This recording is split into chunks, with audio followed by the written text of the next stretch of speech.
Chuir torthaí an dara scrúdú ar bháis ar chumas na núdarrás túsachar de héileamh ar eolas a chomhrócleo dúnmharfóir Emer a aimsú. Ina measc sin, bhí loch €1,000,000 as eolas úsáideach ar Crime Stoppers. I'm appealing to people I know who have information as to his whereabouts to come forward now and take advantage of this substantial cash offer that the Crime Stoppers Association will give for information as to Mr. Griffin's whereabouts. Chuir Crime Stoppers dúis airgid ar fáil go éanana bhfuil éon eolas acha faoi Griffin. Agus níl sam inhearna éanana gá mhuintir na cholachaí na cardide éon sangháil le Crime Stoppers faoi sin ní dóil am gnearna maiall tá Griffin fós ar a dhéara. Rábhí ina dhé sin, de sé Interpol burantas gáhála go John Griffin agus sa móranta sin deir se gur chréid na Gardaí go raibh John Griffin a chur faoi sa Marathon. One na Gardaí fistrúchan dúnmharfóir agus blian ina dhé sin tháirg na Gardaí luach stíthir go rinne ar bith ar a eolas acu faoi chárá John Griffin. Deir Gardaí gur chréid siad go raibh John Griffin a chur faoi san Eorop. Chomh maith leis sin rud a bhí thar a bheith simúl.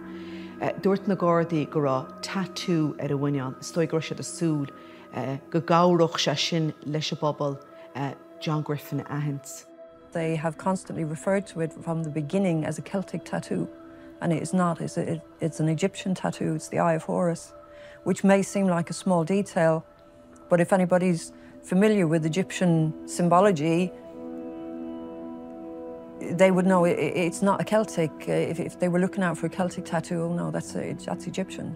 Bhí go leor fíricí mícheart, bhí eolas mícheart ar an bósteir sin a réanos agus tá mai cinnte go bhfuil chlán I Lochlan Bóra, maiall go mraithinn siad nach bhfuil go bin dhéireach deile nach bhfuil na húdara sí á dhéanana le an cás a thabhairt chun críoch. Tá go leor tuairiscí fáilte chlán Emer go facús John Griffin I ddíra éagsúla mar hampla I 2015, tuairisciú sa Daily Mail go raibh John Griffin a chur faoi san Albain, ach níor an na húdarrás sin in an éon eolas á leir.